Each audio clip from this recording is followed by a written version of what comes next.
Hi, welcome to Lady Stuff channel. இந்த சேனல்ல TNPC ரிலேட்டடா இருக்கக்கூடிய எல்லா வீடியோஸும் நான் அப்லோட் பண்றேன். சோ இந்த சேனலை இதுவரைக்கும் சப்ஸ்கிரைப் பண்ணாதவங்க இந்த ரெட் கலர் சப்ஸ்கிரைப் பட்டனை கிளிக் பண்ணி சப்ஸ்கிரைப் பண்ணிக்கோங்க. நான் போடக்கூடிய எல்லா வீடியோஸும் உங்களுக்கு நோட்டிஃபை ஆகணும் அப்படினா இந்த பெல் பட்டனை கிளிக் பண்ணுங்க. Hi friends, இந்த வீடியோல நம்ம மார்ச் மந்த்ல இறந்த முக்கிய பிரபலங்கள் யாரு அப்படிங்கறது தான் பார்க்க போறோம். சோ ஆல்ரெடி வந்து ஜனவரி and பிப்ரவரி வீடியோஸ் போட்டாச்சு. சோ இந்த மார்ச் மந்த்ல யாரெல்லாம் வந்து காலமாயிருக்காங்க அப்படிங்கறத பாப்போம். சோ ஃபர்ஸ்ட் பார்த்தோம்னா அரபிந்த் முதுலி அப்படிங்கிறவர். சோ இவர் வந்து ஒரு பஜனை பாடகர், இசைக்கலைஞர், பாடலாசிரியர். இவர் ஒடிசா மாநிலம் புவனேஸ்வரை சார்ந்தவர். ஜஸ்ட் என்னன்னு தெரிஞ்சுக்கோங்க. சில முக்கியமானதை மட்டும் நான் உங்களுக்கு நல்லா சொல்லி தர்றேன். அதை வந்து நல்லா அதிக கவனம் எடுத்து படிச்சுக்கோங்க. சோ இப்ப ரத்தினவேல் எஸ் ரத்தினவேல் அவர்கள் பாத்தீங்கன்னா உச்சநீதிமன்ற முன்னாள் நீதியரசராய் இருந்தவர். சோ இவர் வந்து பாத்தீங்கன்னா பிப்ரவரி 28 வந்து இறந்திருக்காரு. இவர் எழுதின நூல் தான் வந்து எனது வாழ்க்கை பயணம் A to Z அப்படிங்கிற நூல். சோ ரத்தினவேல் அப்படிங்கிறது முக்கியமான ஒரு பிரபலம். சோ ரத்தினவேல் யாருன்னு பாத்தீங்கன்னா உச்சநீதிமன்ற முன்னாள் நீதியரசர். ஓகேவா? அடுத்து ஜாவித் அபிதி வந்து ஒரு குறிப்பிடத்தக்க மாற்றுத்திறனாளி உரிமைகள் ஆர்வலர். இவர் புதுடெல்லியை சார்ந்தவர். அடுத்து ஷமிங்கிறவங்க வந்து ஹிந்தி திரைப்பட நடிகை. இவங்க மும்பையை சார்ந்தவங்க. சோ ஷமி வந்து ஹிந்தி திரைப்பட நடிகை. அடுத்து ஃபியோரேலால் வடாலி அப்படிங்கிறவர்.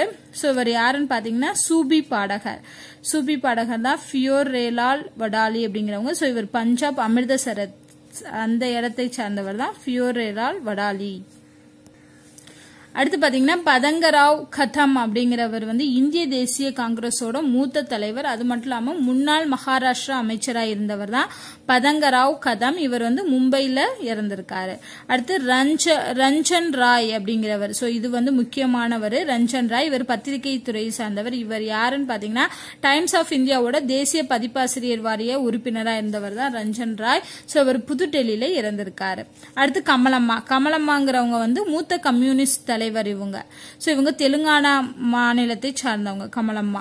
அடுத்து ஸ்டீஃபன் ஹாக்கிங். இவரும் ரொம்ப முக்கியமானவர் தான் ஸ்டீஃபன் ஹாக்கிங். இவர் வந்து புகழ்பெற்ற இயற்பியல் விஞ்ஞானி. ஸ்டீஃபன் ஹாக்கிங் அப்படிங்கிறவர் இயற்பியல் விஞ்ஞானி, இங்கிலாந்தை சார்ந்தவர். சோ இது வந்து நல்லா ஞாபகம் வச்சுக்கோங்க. ரஞ்சன் ராய், ஸ்டீஃபன் ஹாக்கிங்லாம் வந்து புகழ்பெற்றவங்க. சோ அதனால தெரிஞ்சு வச்சுக்கோங்க. ஸ்டீஃபன் ஹாக்கிங் வந்து இயற்பியல் விஞ்ஞானி, இங்கிலாந்தை சார்ந்தவர். அடுத்து சுகுமாரன் அப்படிங்கிறவர் மலையாள எழுத்தாளர், திருவனந்தபுரத்தை சார்ந்தவர். அடுத்து கேதார்நாத் சிங். சோ இவரும் ஏன்னா ஞானபீட விருது வாங்கியிருக்காரு. சோ இவர் நல்லா ஞாபகம் வச்சுக்கணும். கேதார்நாத் சிங் அப்படிங்கிறவர் 2013 ஞானபீட விருது வாங்கியிருக்காரு. ஹிந்தி மொழி கவிஞர். சோ கேதார்நாத் சிங் அப்படிங்கிறவர் வந்து ஹிந்தி மொழி கவிஞர். சோ இவர் 2013 ஞானபீட விருது வாங்கியிருக்காரு. டெல்லியில இறந்திருக்காரு. சோ ஞாபகம், கேதார்நாத்னாலே நார்த் இந்தியன்ல இருக்கக்கூடிய ஒரு இடம் தான் கேதார்நாத் அப்படின்னு சொல்லுவோம் இல்லையா? சோ அப்ப ஹிந்தி ரிலேட்டடா வரக்கூடியது. அப்ப ஹிந்தி மொழி கவிஞர் அப்படின்னு ஞாபகம் வச்சுக்கோங்க. அடுத்து சுனில் சர்மா அப்படிங்கிறவர் மூத்த பத்திரிகையாளர். இவர் ஷிம்லால இறந்திருக்காரு மார்ச் 19. அடுத்து மிக முக்கியமானவர் குன்வர்பாய். 106 வயதுடைய குன்வர்பாய். இவர் வந்து தூய்மை தூதுவரா இருந்தவர். சோ நம்ம பிரதமர் தான் இவரை தூய்மை தூதுவரா வந்து நியமிச்சாரு. சோ இவர் சத்தீஸ்கர் மாநிலம் தம்தாரி அப்படிங்கிற இடத்தை சார்ந்தவர். சோ இதுவும் மிக மிக முக்கியமானவர். கேட்கலாம், இவர் யாரு, இவர் எந்த துறையை சார்ந்தவர்னு கேட்கறதுக்கான வாய்ப்புகள் அதிகம் இருக்கு. சோ குன்வர் பாயை ஞாபகம் வச்சுக்கோங்க. இது எப்படி ஞாபகம் வச்சுக்கலாம்னா, பாய் நம்ம விரிச்சு படுக்கிற பாய் வந்து ரொம்ப தூய்மையா இருக்கணும், சுத்தமா இருக்கணும் அப்படின்னு ஞாபகம் வச்சுக்கோங்க. சோ பாயினாலே தூய்மை தூதுவர் அப்படிங்கிறது ஞாபகம் வரும். அப்புறம் இவர் எந்த மாநிலத்தை சார்ந்தவர் ரொம்ப முக்கியம், சத்தீஸ்கர் மாநிலத்தை சார்ந்தவர், தம்தாரிங்கிற இடத்தை சார்ந்தவர். அடுத்து ரூட் லுஃபர்ஸ் அப்படிங்கிறவர் வந்து டச் நாட்டோட பிரதமரா இருந்தவர். ஓகேவா?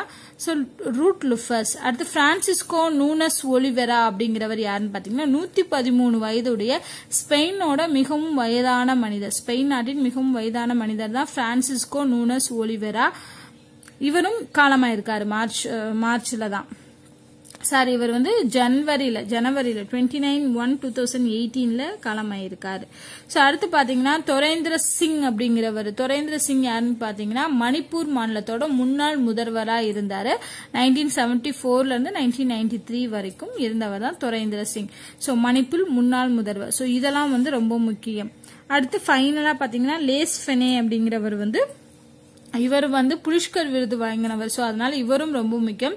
லேஸ் பேனே அப்படிங்கிறவர் வந்து 76 வயதுல இறந்திருக்காரு. புலிஷ்கர் விருது வாங்கியிருக்காரு. இவர் எதுக்காக புலிஷ்கர் விருது வாங்கினா ஹீரோயின் சைல்ட் அப்படின்னு சொல்லக்கூடிய ஒரு புலனாய்வு ஆராய்ச்சிக்காக புலிஷ்கர் விருது வாங்கியிருக்காரு. அது மட்டும் இல்லாம புகழ்மிக்க பத்திரிகையாளரும் இருந்திருக்காரு. சோ இவர் அமெரிக்காவை சார்ந்தவர். சோ இதுல மிக மிக முக்கியமானது பாத்தீங்கன்னா லெஸ் பேனே, அப்புறம் வந்து துரேந்திர சிங், குன்வர் பாய், அப்புறம் கேதார்நாத் சிங், ஏன்னா அவர் ஞானபீட விருது வாங்கினார். அப்புறம் ஸ்டீஃபன் ஹாக்கிங், புகழ்பெற்ற இயற்பியல் விஞ்ஞானி ஸ்டீஃபன் ஹாக்கிங். அப்புறம் வந்து ரஞ்சன் ராய், டைம்ஸ் ஆஃப் இந்தியாவோட தேசிய பதிப்பாசிரியர் வாரிய தலைவர் உறுப்பினர் அப்படின்னு சொல்லக்கூடியது. அப்புறம் இதுல பார்த்தோம்னா ரத்னவேல், உச்சநீதிமன்ற முன்னாள் நீதியரசர்.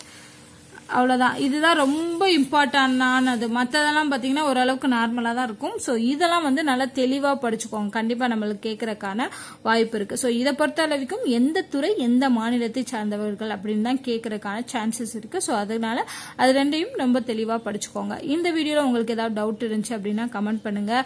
இந்த வீடியோ உங்களுக்கு பிடிச்சிருந்தா லைக் அண்ட் ஷேர் பண்ணுங்க. தேங்க்யூ.